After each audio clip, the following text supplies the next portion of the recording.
welcome back to the basement. Today we have a very special layout video, not so much an update as it is a how-to. Today I'm going to be showing you how you can set up operations for your DCC layout that will allow people anywhere in the world connected to the internet or even using their cell phone provider to control trains on your layout. Stay tuned, it's coming up.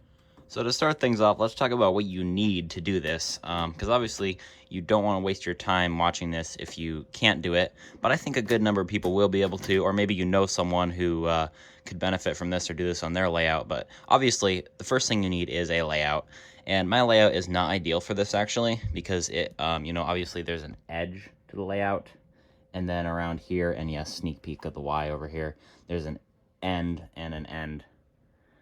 So yeah, not ideal because obviously people running remote control have a greater chance of running off the edge than if you were in the basement.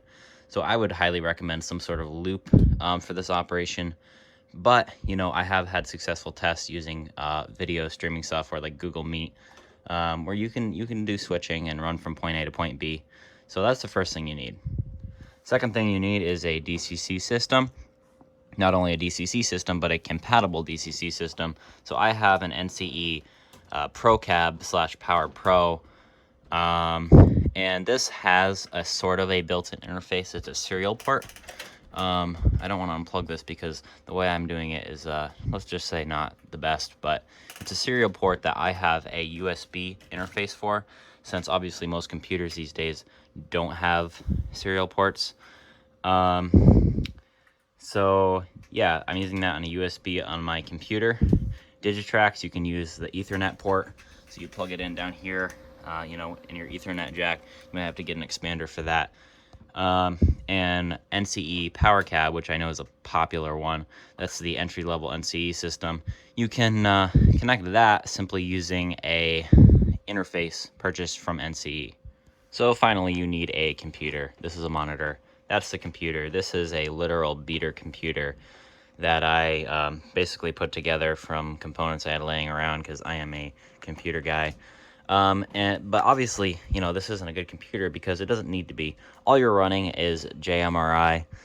You do need to be able to connect to the internet. So if you don't have a network port nearby, like my nearest one's all the way down there. So I have an external USB Wi-Fi adapter, and all you need to do on here is download Decoder Pro, which is JMRI. So you might as well just install all JMRI apps. That stands for Java Model Railroad Interface. I believe you just go to jmri.org. I'll put a link down below in the description. So now I'm going to quickly walk through what you do once you have JMRI. So once you have JMRI downloaded, you want to open up Decoder Pro. And this does take a little bit, especially on units that aren't really good PCs, because obviously you kind of want to have a dedicated PC for this, but at the same time you don't want it to be too good because you don't want to put a lot of money into it. So then you go up here to Actions, and you'll notice it says my NCE is offline.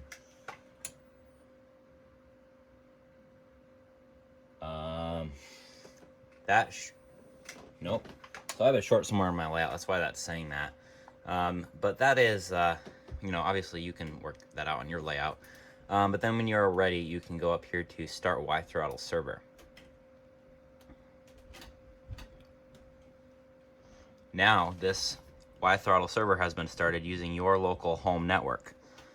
So any device connected to your Wi-Fi, so like your cell phone or your tablet, you can then download either the Y-Throttle or the engine driver, depending on if it's Apple or Android. Once you download those, it should come right up. You can join the layout server and be running trains. Both of the apps are pretty self-intuitive, so I won't go through exactly how to use them. But basically they work like a DCC throttle, only the configuration is a little interesting.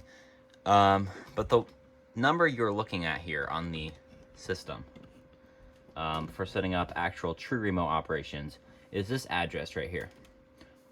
And this is my private address, and by the time you see this video, I'll have changed it just to make sure no one can hack into my system, So basically you're going to take that number and set up a port forwarding system on your router. So that's going to be a little different for everyone, but I'm going to show you what it looks like on my router in just a second. So I don't know what Indians versus Tigers Live has anything to do with this, but first off, you want to go to what is my IP to find your public IP address. And I'm not going to do this because then you'll be able to hack into my layout, not that I expect any of you to. But once you look that up and copy that down, you want to go to your router configuration, which should be your default 192.168.1.1. So I will sign in here, zoom this out a little bit, and then once we get this in, this is where it's going to vary.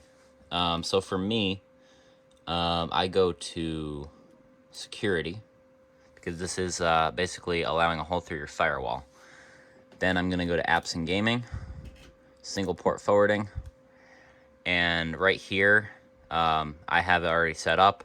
Obviously this port changes from day to day because I don't have it static, because if I did, then you guys would be able to hack into my layout, which I don't really want to have happen. So what you want to do is add a new single port forwarding. You type the application name, which is YThrottle, or you could probably type JMRI or Decoder Pro and it would still work. The port number, this port number you have here, that's what you want to put in, and then the address, and click save, and that is all you need to do. Then we'll switch over to the phone and I'll quickly show how you configure that in the app, at least for Apple devices. So I actually have my Wi-Fi off right now. I'm working off of cellular, just to prove that this works not connected to my local network. So I'm Aaron YThrottle, and this page should come up right away, which has how to set your server. So you want to click configure, and this information, which I will try to block out because this is actually my IP address, that will show up, and you want to put in the address you find on what's my public IP address. You can just Google search that and they can tell you that. So you want to put that in, click connect, and now you're at a keypad. So you can put in any locomotive and click set, and obviously my layout isn't online right now, so I can't click set, but you would then click set, switch over to the throttle, and then you have control over the train. So now I'm going to go over a quick demonstration with Dan from D-Clinger Railroad Productions. He's going to run a train using YThrottle and Google Meet. This is best with two devices, one for your Skype, Zoom, Google Meet type thing, and one for your throttle. So you'll see that. We're gonna just show this off for you guys, and I hope you enjoyed this video.